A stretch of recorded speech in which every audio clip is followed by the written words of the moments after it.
Ya, terima kasih Anda masih bersama kami di Lobi Belajar Lebih Memahami yang malam hari ini terselenggara atas kerjasama RTV dan juga Diskominfo Provinsi Jawa Timur. Terakhir tadi saya tanya ke Pak Willy, selama ini kan kita khawatir akan membanjirnya produk asing yang masuk ke kita. Tapi kita lupa bagaimana kita juga potensial bagi pasar ASEAN begitu Pak. Kira-kira kalau melihat dari posisi kita ini sangat potensial untuk negara mana Pak yang menjadi pasar kita? Kalau rumpun Indonesia dan negara ASEAN itu kan cenderung kan rumpun Melanesia. Jadi sifatnya kebutuhan makannya hampir sama di negara ASEAN itu, hampir sama sebenarnya. Hanya yang menjadi persoalan kita punya produk-produk yang memiliki karakteristik budaya Indonesia itu yang itu kita tidak dikembangkan. Sebenarnya ada persamaan produk dengan mereka, tapi kalau bisa kita punya karakteristik tersendiri. Misalnya lidah buaya, kemungkinan di sana belum ada, kita punya lebih bagus. Itu yang maju. Ada lagi saya pernah lihat ada produk salah satunya misalnya makanan dari ontong pisang. Itu bikin seperti keripik, bikin seperti makanan yang untuk orang-orang vegetarian itu cocok kayak daging. Itu juga abon dari itu. Contoh-contoh, jadi ada karakteristik produk Jawa Timur ini atau Indonesia ini, itu kita kembangkan, kita buatkan standar, lalu kita luas. Jadi mereka lebih senang, karena barang baru bagi mereka dan tidak dimiliki oleh mereka. Nah itu dengan kekuatan lokal, sumber daya alam yang kita sumber daya miliki alam kita, gitu. Hanya dikemas yang bagus, dibuat standarnya. Salah satu contoh, misalnya sekarang kita buat, kayak suwa-suwir itu. Mungkin di luar tidak ada, kita bikin standar SNI-nya. Supaya ada standar yang diakui. Keripik salak, keripik mangga, keripik nangka, itu kita buat standar SNI-nya. Nanti produk itu sudah punya SNI, lalu kita jual ke sana. Mesti laku. Apalagi kalau berbicara produk agrobisnis itu Pak, agrobisnis. Kompetitor terkuat sepertinya memang Thailand begitu ya Pak ya? Tapi potensi sebenarnya lebih bagus Indonesia. Hanya tinggal kita modifikasi produknya yang kita perlu. Dan kedua kita harus meyakinkan pada luar negeri bahwa produk kita tuh SNI. Karena SNI itu kan ada persyaratan khusus dalam menggunakan SNI itu kan perlindungan kepada konsumen, kesehatan, keselamatan, keamanan. Jadi kalau sudah punya SNI, pasti 3 faktor itu kan terpenuhi. Orang makan nggak ragu begitu ya? Nah, itu orang luar negeri itu minta begitu. Itu. Gini ya Pak ya, saya mau tanya lagi nih Mas. Boleh Bu, silakan. Kalau tadi kan Bapak menceritakan adanya karakteristik dari produk Indonesia. Kalau saya karena memang berbicaranya bukan makanan, seperti kayak aksesoris saya kan ini dari batu alam. Saya merasa kalau batu alam itu kan kayak di Pacitan mana ada di Malaysia gitu ya Pak. Jadi diangkat sebenarnya cocok. Di Thailand kan nggak ada ya Pak ya. Jadi yang harus kita kembangkan di situ mungkin. Karena kalaupun di jiplak saya merasa bahwa buatan Tuhan itu nggak ada yang tidak bisa akan mungkin sama. Gitu. Tapi apakah desain itu mampu diterima di dia? Apakah kita pakai dengan bahan ibu ini sesuai? Itu kita uji. Kita harus tetap ini ya Pak ya. Misalnya kawat yang ibu pakai itu ada pengaruh nggak terhadap tubuh? Desain ini bisa diterima nggak? Ya kalau kan mungkin begitu. Iya Pak. Kalau mungkin makanya di sini kan saya pakai ikatannya kawat tembaga. Karena saya pernah baca tembaga itu mempunyai satu kelebihan buat tubuh kita itu bisa merenggangkan urat-urat yang kaku, bisa sedikit menghilangkan stres, menghilangkan capek. Jadi yang seperti saya sampaikan kan ada produk knowledge-nya sama dengan batunya itu. Pertanyaannya, apakah tembaga itu tembaga asli atau sudah tembaga yang dimodifikasi atau dicampur lain? Asli. Sudah pernah uji belum? Belum diuji, makanya patokannya harus diuji begitu Pak ya. Kalau masalah diujinya belum Pak, tapi kalau masalah keasliannya mungkin memang perlu diuji. Nah, makanya Bu, boleh uji. Gitu ya Pak ya. Langsung datang saja ya Pak ya ke Disperindak. Oke, Pak kita lihat satu artikel lagi nih Pak dari Antara Jatim.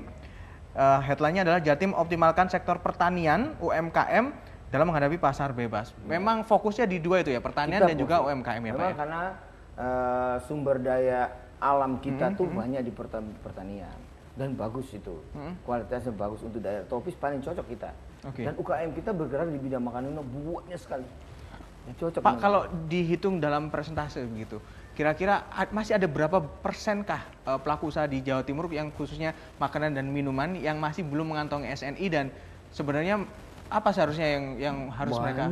Banyak sekali. Karena memang contoh sederhana aja, salah satu contoh itu keripik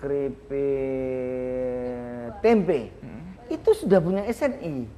Pertanyaan saya, apakah Bapak Ibu pernah lihat keripik tempe di Jawa Timur itu pakai tanda SNI? Kan enggak ada. Makanya saya bilang apa? Kesadaran untuk itu memang kurang. Jadi ya Pak, SNI SNI itu bisa membawa produk kita sampai ke luar negeri Loh, gitu jadinya. karena kalau sudah pakai label SNI, maka konsumen sudah pasti Percaya ya. keamanan, kesehatan, keselamatan terjamin. Nah, Ibu percaya nggak kalau ini belum ada SNI, tapi ada yang pakai SNI, ibu pilih mana?